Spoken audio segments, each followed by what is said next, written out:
belajar bersama-sama tentang kekuatan kuasa Allah dan hari ini kekuatan untuk bisa bertahan bersama dengan Allah.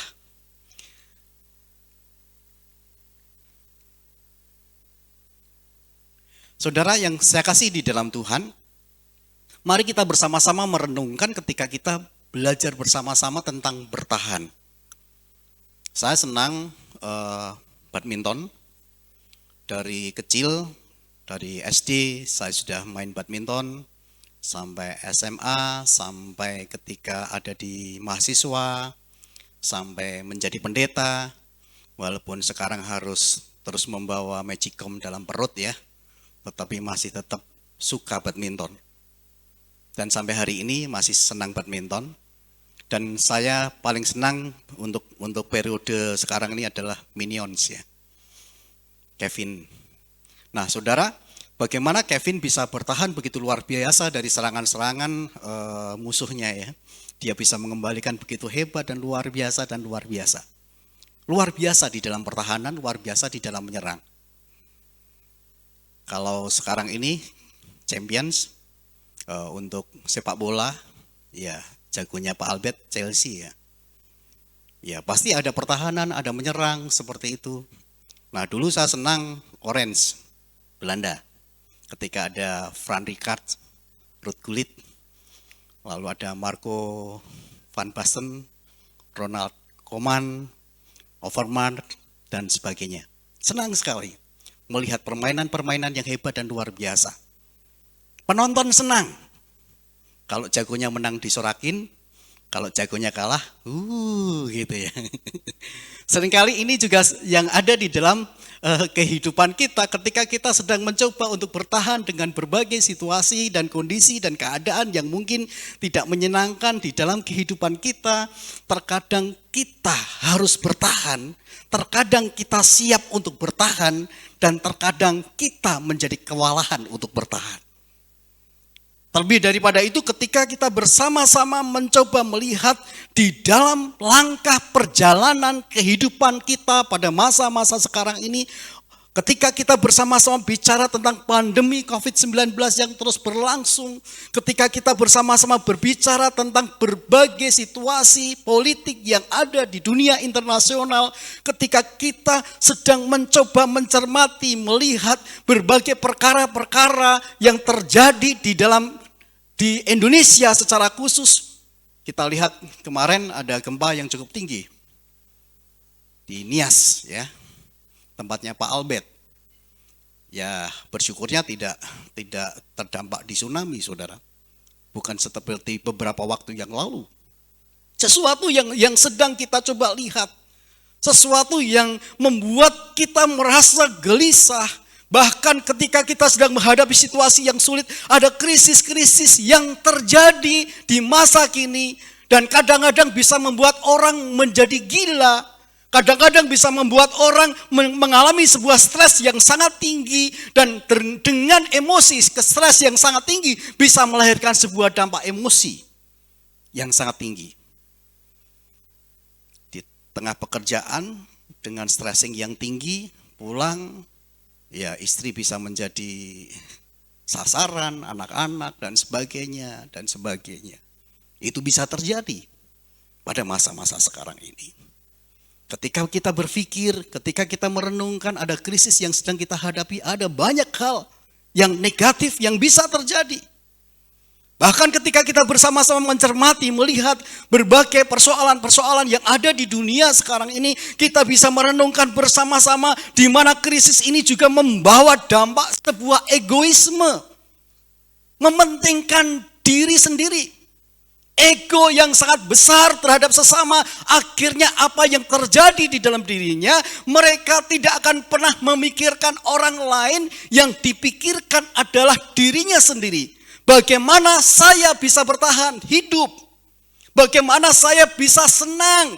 Bagaimana saya bisa melakukan hal-hal yang mungkin itu menjadi kesukaan kita sendiri tanpa memikirkan dampak dari sesama kita.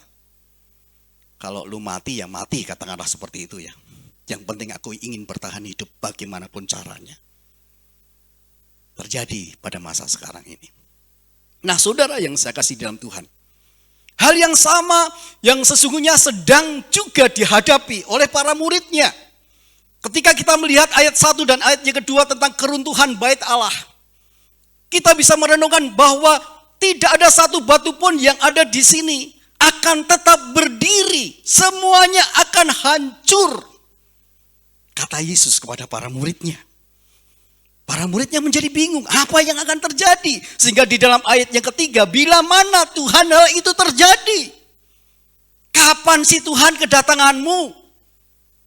Saudara yang saya kasih di dalam Tuhan, masa-masa menjelang daripada Tuhan Yesus Kristus naik ke surga, masa-masa daripada Tuhan Yesus ingin ada sesuatu yang bisa dikerjakan pada para muridnya, ada pesan-pesan khusus yang memang sedang disampaikan oleh Tuhan Yesus Kristus kepada murid-muridnya untuk menghadapi berbagai situasi yang ada di dunia ini. Dan pesan-pesan itu juga pasti dan tentunya akan menjadi pesan yang baik buat kita bersama-sama. Nah, saudara yang saya kasih di dalam Tuhan, wah nggak bisa lagi, Bang, minta tolong Bang. Bagaimana kita bisa bertahan bersama dengan Allah dalam dunia ini? Tuhan Yesus memberikan pesan ini kepada para muridnya, bagaimana mereka bisa bertahan. Memberikan pesan kepada kita bersama-sama, bagaimana kita bisa bertahan. Ada 3 prinsip penting bagi kita bersama-sama hidup dalam keberanian di saat situasi krisis terjadi. Kita berani menghadapinya atau tidak? Yang kedua, kita hidup di dalam kewaspadaan. Kita harus waspada karena ada banyak kesesatan di dunia ini. Yang ketiga, kita hidup di dalam kasih sampai Tuhan Yesus datang kembali. Nah, saudara yang saya kasih di dalam Tuhan, mari kita akan melihat bersama-sama dari 3 prinsip ini. Prinsip yang pertama, saudara sekalian, mari kita renungkan bersama-sama, ini adalah prinsip bagaimana kita bisa bertahan bersama dengan Allah, kekuatan untuk bertahan bersama dengan Allah. Ada sebuah kuasa bagaimana para muridnya bisa bertahan. Ada kekuatan yang luar biasa bagaimana saudara dan saya bisa bertahan adalah ketika saudara dan saya diberikan pesan oleh Allah supaya saudara dan saya hidup dalam keberanian di saat situasi krisis sedang terjadi. Situasi krisis adalah situasi yang sangat rawan, situasi yang sangat genting, yang bisa menghancur luluhkan siapapun termasuk orang-orang percaya. Yang ini ditujukan kepada orang-orang yang dipilih oleh Tuhan, kepada para muridnya, ditujukan kepada kita semua sebagai orang-orang yang menyembah Allah. Krisis politik sedang terjadi, saudara sekalian. Kita bisa melihat Israel masih tetap, kita masih bisa melihat bangsa melawan bangsa, perang terjadi. Kita bisa melihat hal ini, sebuah krisis. Krisis politik terjadi. Bukan hanya bangsa melawan bangsa, bukan hanya sekedar perang senjata, tetapi perang dengan diam-diam antar bangsa bisa terjadi. Di tengah-tengah kehidupan organisasi yang sangat besar, ada banyak permainan politik yang terjadi pada saat itu dan pada saat ini, saudara sekalian. Mungkin ada banyak gontok-gontokan, ada banyak pertikaian antar golongan. Itu bisa terjadi. Ini bukan hanya dari segi pemerintahan saja, saudara sekalian. Dalam pemerintahan gereja pun bisa menghadapi hal yang sama. Bagaimana konflik bergejolak dan terjadi, dan akhirnya perpecahan gereja terjadi. Saudara bisa mendengar di media massa dan sebagainya, ada banyak gereja yang bertikai dan ada banyak gereja yang akhirnya terpisah, berpecah belah menjadi gereja yang lain. Karena ada permainan politik. Nah, saudara sekalian, bukan hanya krisis politik, kita bisa melihat krisis ekonomi, bencana kelaparan, bencana gempa bumi. Hal ini terjadi, saudara sekalian. Kemarin beberapa saat yang lalu ada banjir, ada topan yang ada di Kupang dan sebagainya. Kita bisa melihat ketika kita ada di luar sana ada banyak pengemis-pengemis, walaupun mungkin ada pengemis-pengemis yang benar dan pengemis-pengemis yang tidak benar. Pada masa-masa hampir lebaran ini banyak orang yang meminta-minta. Tetapi saya menekankan di sini bahwa sesungguhnya dari krisis yang sedang terjadi berkenaan dengan COVID-19 ini juga mengalami sebuah krisis ekonomi. Resesi ekonomi yang ada di dalam pemerintahan kita, tetapi juga pasti dan tentunya ada di dalam kehidupan keluarga kita juga. Kita bekerja, ya bersyukur ya kita masih tetap bisa bekerja. Yang lainnya mungkin masih ada yang dirumahkan, yang bahkan di PHK dan sebagainya. Mereka harus menghidupi keluarga. Kita masih bersyukur walaupun mungkin harus dibayar separuh misalnya. Kita masih bisa mendapatkan sesuatu untuk menghidupi keluarga kita. Kebutuhan hari lepas hari. Tetapi ada banyak di luar sana krisis ekonomi terjadi. Kita bisa menyaksikan, kita bisa melihat. Bukan hanya bencana kelaparan, bukan hanya bencana gempa bumi, saudara sekalian. Tetapi ada masalah-masalah yang timbul, yang lainnya kita bisa melihat di jalan raya. Ada banyak kecelakaan-kecelakaan yang terjadi. Yang melahirkan sesuatu di mana ketika hal itu terjadi dan akhirnya dampak dari kecelakaan yang terjadi. Ada yang meninggal dan sebagainya.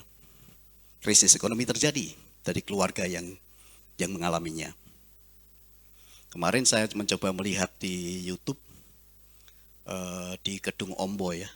Kedung Ombo, Jawa Tengah. Mereka berlebaran naik perahu, ada sekitar 19 orang makan di rumah makan apung, katakanlah seperti itu. Dari tepi hampir sampai ke warung apung, semua pada selfie. Orang kan senang selfie ya sekarang ya, dimanapun selfie. Walaupun namanya bukan selfie, tapi selfie seperti itu, saudara. Akhirnya mereka selfie semuanya sampai di ujung. Dan akhirnya karena semuanya ada di ujung, terbalik. Beberapa bisa diselamatkan dan beberapa belum ditemukan. Bencana, saudara sekalian. Persoalan, tangisan terjadi. Kehilangan orang-orang yang dikasihi. Menyebabkan krisis ekonomi. Dan kita bisa melihat bersama-sama bagaimana krisis yang terjadi bukan hanya sekedar krisis politik, krisis ekonomi, tetapi krisis moral. Ada kebencian di mana-mana. Kalau tadi dikatakan di dalam ayat yang ke-9 dan 12 di sini dijelaskan juga bahwa ada para muridnya akan diserahkan ya. Para muridnya akan diserahkan untuk disiksa dan akhirnya benar murid-murid Yesus disiksa. Ada yang dibunuh, ada yang harus mati disalib, ada yang dipotong lehernya dan sebagainya. Ada banyak penyiksaan, kebencian, kedurhakaan, krisis moral. Apakah itu terjadi pada masa yang lalu? Pada masa sekarang ini juga terjadi krisis seperti ini, saudara sekalian. Ada krisis moral, ada saling membenci, ada saling durhaka. Anak sudah tidak mau menghormati orang tuanya. Ada orang tua yang membiarkan anaknya. Demikian seterusnya terjadi dalam kehidupan manusia sampai hari ini. Dan tentunya ini menjadi sebuah peringatan bagi kita bersama-sama. Ketika kita bersama-sama rindu bagaimana kekuatan Allah, kita bisa bertahan bersama dengan Allah. Kita harus ada di dalam Allah, dan ketika kita bersama-sama dengan Allah, maka kehidupan kita adalah kehidupan yang harus berani. Di saat kita sedang ada di dalam situasi yang rawan, yang bisa menghancurkan iman kita, yang bisa menghancurkan ekonomi kita, yang bisa menghancurkan kehidupan moral kita, apakah kita masih tetap kuat kokoh dengan serangan-serangan yang mungkin bertubi-tubi di dalam kehidupan kita? Kembali, serangan bukan hanya serangan yang ada dengan teman-teman kita, tetapi kuasa-kuasa pemerintahan kuasa yang ada di atas sana, yang tidak suka dengan kehidupan orang-orang percaya, bisa memakai apa saja dan siapa saja untuk menjatuhkan orang-orang yang percaya. Kuasa-kuasa kegelapan di luar sana jauh lebih mengerikan dibandingkan sesama kita. Kalau dengan sesama kita, kita tahu siapa orangnya. Tetapi dengan kuasa-kuasa kita tidak tahu. Karena roh yang ada, yang sedang membombardir kita. Kuasa-kuasa kegelapan itu bisa menghancurkan kita tanpa kita ketahui. Melalui siapapun. Bahkan bisa melalui orang-orang yang terdekat dengan kita. Mari kekuatan Allah harus memberikan kepada kita bersama-sama hidup dalam keberanian. Di saat situasi krisis yang sedang terjadi, kita tetap kuat bersama dengan Tuhan. Jangan pernah meninggalkan Dia.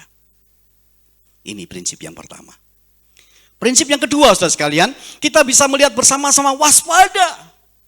Ada aliran-aliran sesat ketika kita tadi membaca dari Matius pasal 24 ayat 3 sampai dengan ayat yang 13 ataupun 14. Di sini juga ada krisis, saudara sekalian. Ada kamu dan saya, murid-muridnya harus waspada, harus berhati-hati, harus berawas-awas terhadap diri kita, tetapi juga terhadap orang-orang yang ada di sekitar kita yang sedang mencoba untuk menyesatkan, untuk menipu, untuk bagaimana kita bisa berkompromi dengan ajaran-ajaran itu sehingga kita ada bersama dengan mereka dan akhirnya kita meninggalkan iman Kristen kita. Krisis doktrin terjadi, saudara. Dari dulu ya. Jadi ketika zaman Yesus memang ada orang-orang yang tidak suka dengan Tuhan Yesus Kristus. Ada Mesias-Mesias palsu, ada nabi-nabi palsu, ada memakai orang yang dengan nama Yesus, ada ajaran-ajaran sesat, dan itu semuanya menyesatkan. Itu semuanya ingin supaya kita tergiring untuk menjadi pengikutnya. Beberapa mungkin 1 minggu yang lalu ada seorang oma yang sharing dengan saya. Pak Pendeta, adik saya ini adalah orang Kristen. Tetapi dia ikut setiap ada perkumpulan atau persekutuan saksi Yehova. Kalau seperti ini salah atau tidak, Pak Pendeta? Dia tetap percaya Yesus. Tetapi dia akan tetap ikut persekutuan yang mereka buat. Dia melakukan apa yang mereka buat. Dia ada bersama-sama dengan mereka. Dia sudah tidak mau ke gereja. Dia sudah tidak mau membaca Alkitab kita. Tetapi membaca Alkitab dari saksi Yehova. Tetapi dia mengatakan, saya tidak akan meninggalkan Yesus. Saudara sekalian, ini bicara tentang kompromisme. Bicara tentang bagaimana aliran-aliran yang menyesatkan bisa membawa kita nyaman. Yang penting kamu tetap percaya Yesus, mari kita ikut. Dengan aliran kita, dengan ajaran kita. Bisa terjadi, saudara. Tetapi ketika kita menjadi pengikut mereka, apakah kita tidak berdoa dengan nama yang mereka sebutkan? Apakah ketika kita ada di dalamnya kita tidak membawa sebuah penyembahan yang sama dengan mereka menyembah? Siapa yang disembah oleh mereka? Siapa yang disebut oleh mereka? Saya katakan seperti itu. Tidak bisa. Jadi ada 2 tuan tidak akan pernah bisa. Mamon sama Yesus tidak akan pernah bisa. Nah, ini hal yang sama. Dunia sekarang ini sedang mencoba untuk mengkompromisme ajaran-ajaran yang lain. Ada banyak ajaran-ajaran yang lain yang bisa menyesatkan. Kembali kemarin saya sudah bicara juga tentang hypergrace. Ya, hypergrace ya. Jadi kamu mau melakukan apapun tidak apa-apa, tidak masalah. Kamu mau berdosa dengan seksual, dosa pencurian, dosa korupsi dan sebagainya tidak masalah. Karena Tuhan Allah, Tuhan yang memiliki anugerah yang besar. Jadi tidak apa-apa. Karena Tuhan mengampuni. Tidak bisa seperti itu, saudara. Ada konsekuensi yang tetap harus terjadi di saat kita sedang mengalami sebuah kebersalahan di dalam Tuhan. Tidak bisa. Dosa adalah tetap dosa. Di mata Tuhan, dosa adalah sesuatu yang menjijikkan. Apapun itu. Itulah sebabnya ketika bicara tentang hidup dalam kewaspadaan, kita perlu berawas-awas di dalam diri kita, berhati-hati di saat kita bertindak, karena ada krisis doktrin yang sedang terjadi pada masa sekarang ini. Apalagi saudara sekalian, kita dengan multimedia yang cukup besar yang bisa berdampak dengan ibadah online kembali. Persekutuan sudah menjadi hilang. Mereka lebih suka ibadah online daripada ibadah offline. Kenapa? Ya mungkin kalau yang memahami, mengerti, sesungguhnya bisa itu menjadi sesuatu yang baik. Jika tidak, banyak survei membuktikan ketika mereka ibadah online, kadang-kadang mereka pakai kotang aja ya, kaos kotang. Kaos dalam saja. Kadang-kadang dengan ibadah mereka bisa tiduran. Berdoa dengan tiduran. Amin? Oh enggak ya. Tapi ini terjadi saudara sekalian. Kadang-kadang ketika kita sekolah pakai Zoom, dimatikan aja, klik, tik. Kita kemana kek, mau ngopi kek, mau apa kek, enggak masalah. Setelah dilihat, ayo tampilkan, baru pakai baju. Ya, baru pakai baju seragam. Dan sebagainya, dan sebagainya. Sesuatu yang hilang saudara sekalian. Kita bisa melihat bersama-sama ini terjadi. Tetapi Tuhan menghendaki kepada kita perlu waspada dan hati-hati. Ada banyak kesesatan-kesesatan yang bisa terjadi. Bukan hanya krisis doktrin, tetapi krisis kepemimpinan. Ada banyak pemimpin-pemimpin palsu. Ada banyak nabi-nabi palsu yang bermunculan untuk menggiring orang-orang yang benar-benar tulus dan percaya kepada Tuhan, akan melahirkan sesuatu di mana mereka pada akhirnya akan mengikuti pemimpin mereka. Itu terjadi. Bagaimana banyak orang yang nanti kita bisa melihat ada banyak orang yang murtad di bagian yang ketiga. Krisis iman terjadi. Banyak orang murtad, betul ya, krisis iman, orang yang meninggalkan Tuhan. Karena dampak dari resesi ekonomi politik tadi, dampak dari krisis doktrin yang terjadi, saling mempersalahkan, saling menghakimi, dan akhirnya tidak ada kasih di dalam dirinya. Kasihnya mulai menjadi dingin. Pada saat mula-mula mengasihi Tuhan, siap untuk melayani Tuhan, pada akhirnya dia krisis kasih itu terjadi, dan akhirnya dia tidak siap untuk melayani Tuhan, bahkan meninggalkan Tuhan. Tuhan, berikan saya kepandaian. Tuhan, berikan saya pekerjaan. Tuhan, berikan saya kesembuhan. Tuhan menjawab, diberikan kepandaian, diberikan kesehatan, diberikan pekerjaan. Setelah itu terjadi, akhirnya lupa dan lalai. Ketika sedang menghadapi situasi yang krisis, mereka melayani Tuhan dengan hebat dan luar biasa. Mereka menyembah Tuhan dengan begitu hebat dan luar biasa. Tetapi setelah ada, terkadang semuanya akhirnya menjadi krisis iman. Semuanya ditinggalkan. Karena kembali keegoisan terjadi. Patut menjadi sebuah perenungan bagi kita bersama-sama pada kesempatan pagi hari ini, dimanapun dan siapapun yang mendengarkan firman Tuhan ini. Mari kita belajar waspada. Jangan sampai kasih kita menjadi dingin. Tuhan sudah memberikan hal yang besar dalam hidup kita. Kita tidak perlu hitung-hitungan dengan Tuhan. Ketika Tuhan sudah memberikan berkat buat kita, jangan sampai berkat itu diambil oleh Tuhan ketika kita sudah memperhitungkan untung dan rugi di dalam pelayanan kita. Kita perlu memikirkan hal ini bagi kita bersama-sama. Prinsip yang kedua. Prinsip yang ketiga, saudara sekalian. Nah, ini adalah bagian yang penting bagi kita.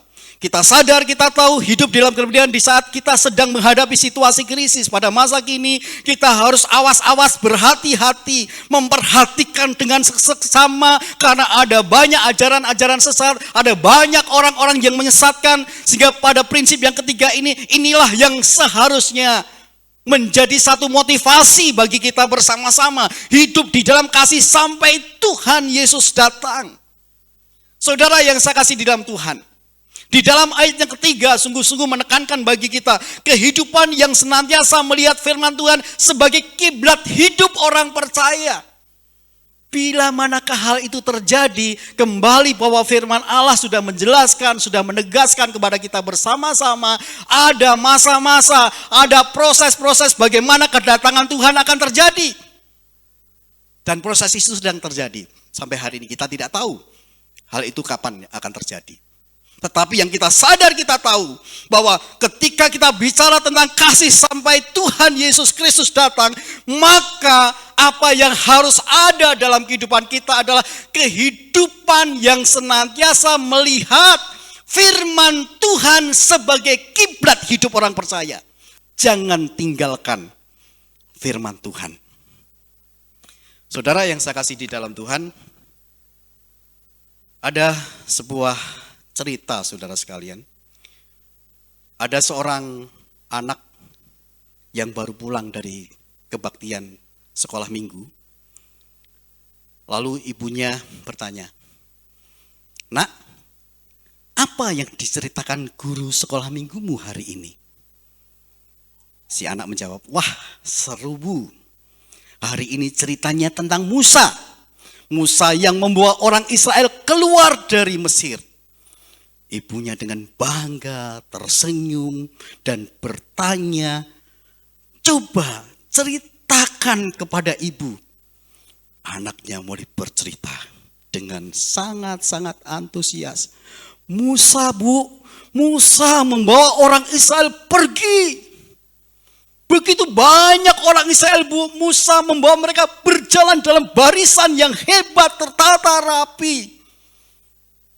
Dan yang lebih hebat lagi Bu, prajurit Mesir sedang mengejar mereka. Tetapi celakanya mereka sampai ke tepi laut luas. Begitu tiba di tepi laut yang luar biasa, Musa melemparkan bom atom yang besar ke tengah lautan. Boom! Air laut kering dan orang Israel buru-buru menyeberang. Prajurit Mesir ketinggalan. Waktu mereka menyeberang, tiba-tiba ombak besar datang. Mereka mati diterjang ombak. Luar biasa. Ibunya terkejut. "Nak, apakah gurumu bercerita begitu?" Anaknya menjawab, "Tidak Bu. Soalnya kalau saya menceritakan apa yang diceritakan Bu Guru, saya khawatir ibu tidak akan percaya." Saudara yang saya kasih di dalam Tuhan, ini pemikiran seorang anak beropini ketika dia menceritakan kepada ibunya tentang bom atom. Mungkin ibunya tidak akan percaya kalau dia menceritakan tentang bagaimana Musa membelah dengan tongkat. Seringkali ini yang terjadi di dalam kehidupan kita. Terkadang kita menilai orang lain, terkadang kita menilai orang-orang yang ada di sekitar kita. Dengan pikiran-pikiran kita merasa bahwa mereka tidak percaya apa yang dikatakan. Dan seringkali yang terjadi dalam diri dan hidup kita seperti itu, saudara sekalian. Tetapi ketika kita belajar bersama-sama, apapun yang dikatakan oleh firman Tuhan yang menjadi kiblat kehidupan orang-orang yang percaya, baik itu adalah baik ataupun tidak baik, yang harus kita sampaikan dan itu harus kita kerjakan dan kita lakukan di dunia ini, maka semestinya itulah yang harus kita lakukan. Tidak perlu beropini apapun juga. Orang bisa menilai apapun juga dengan berbagai cara. Tetapi firman Tuhan menjadi bagian yang penting. Menjadi kiblat bagi kita. Untuk kita boleh dapat melakukannya seperti yang Tuhan mau kita lakukan. Di dalam ayat yang ke-13 juga dikatakan bahwa kesetiaan orang percaya menghadapi apapun sampai akhir akan beroleh sebuah kebahagiaan. Saudara yang saya kasih di dalam Tuhan, mari kita bersama-sama mencoba merenungkan dan kita bersama-sama melihat di dalam ayat yang ke-13 yang sudah kita baca bersama-sama, saudara sekalian yang saya kasih di dalam Tuhan. Di dalam ayat yang ke-13 dikatakan, tetapi orang yang bertahan sampai pada kesudahannya akan selamat. Orang yang sungguh-sungguh mampu, sabar, siap sedia untuk menghadapi berbagai situasi yang sangat sulit, tentunya memberikan kekuatan bagi kita bersama-sama untuk berkomitmen dalam kesetiaan kita sampai akhir. Hidup dalam kasih sampai Tuhan Yesus datang diperlukan sebuah kesetiaan yang sungguh dalam hidup kita. Ketika kita bekerja, apakah kita setia dengan sungguh? Ketika kita ingin mencapai impian kita, sehingga kita belajar, apakah kita mau menjadi murid, pelajar, mahasiswa yang sungguh? Ketika kita mau menjadi pemimpin hamba-hamba Tuhan, apakah kita siap menjadi hamba pemimpin yang setia dengan sungguh? Sampai Tuhan Yesus Kristus datang kembali. Mudah untuk dikatakan, tetapi sulit untuk kita lakukan kalau kita tidak bersama dengan Allah kita. Perlu kita renungan firman Tuhan ini. Seberapa besar kesetiaan saudara menghadapi hal apapun. Saudara yang saya kasih dalam Tuhan, bahkan di dalam ayat yang ke-14 dikatakan, dan Injil kerajaan ini akan diberitakan ke seluruh dunia menjadi kesaksian bagi semua bangsa. Sesudah itu barulah tiba kesudahannya. Menjadi kesaksian bagi seluruh bangsa. Bukan hanya bagi satu orang, dua orang, tetapi bagi seluruh bangsa. Memberikan sebuah makna kasih yang dibuktikan berkiblat kepada firman Allah. Kasih yang dibuktikan dengan kesetiaan kita sebagai orang yang percaya. Dan kasih yang dibuktikan menjadi saksi yang benar, menyaksikan kebenaran akan Kristus menjadi prinsip hidup orang percaya di mana saja dan kapan saja, serta untuk siapa saja. Jadi saudara sekalian, ayat yang ke-14 ini menjadi sebuah perilaku hidup orang percaya. Kalau kita ingin menyaksikan, melihat Yesus datang kembali kedua kalinya menjemput kita, maka menjadi saksi yang benar, menyaksikan kebenaran harus ada dalam hidup kita. Apakah kita sudah menyaksikan kebenaran di tengah-tengah dunia ini? Apakah hidup kita adalah hidup yang benar di dalam dunia ini? Apakah kita sudah menyaksikan kebenaran, di mana kebenaran itu semestinya nampak dalam hidup kita untuk kita saksikan kepada orang lain? Menjadi perenungan bagi kita. Hidup dalam kasih sampai Tuhan datang kembali. Mari kita bersama-sama merenungkan firman Tuhan ini, saudara sekalian. Kita renungkan apa yang sedang terjadi di dalam diri kita dan bagaimana kita tetap dapat bertahan bersama dengan Tuhan. Apapun krisis yang sedang kita hadapi dengan bersama dengan Tuhan. Berani menghadapi krisis apapun yang terjadi dalam dunia dan juga di dalam diri umat percaya. Waspada, hati-hati, penuh dengan perhatian menghadapi penyesatan dunia, baik dari segi doktrin, kepemimpinan, dan iman. Selalu memiliki kasih melalui standar firman Allah dalam kehidupan yang setia dan menjadi saksi yang benar. Biarlah ini boleh menguatkan kita bersama-sama firman Tuhan hari ini. Bagaimana kita semua mampu untuk bertahan bersama dengan Allah. Karena Allah memberikan kekuatan bagi kita. Dimanapun kita berada. Biarlah kita tetap mampu bertahan bersama dengan Allah. Karena kekuatan Allah ada bersama dengan saudara. Kita akan berdiri bersama-sama. Kita akan mengamini firman Tuhan ini sampai memutih rambutmu. Biarlah ini boleh menjadi doa kita bersama-sama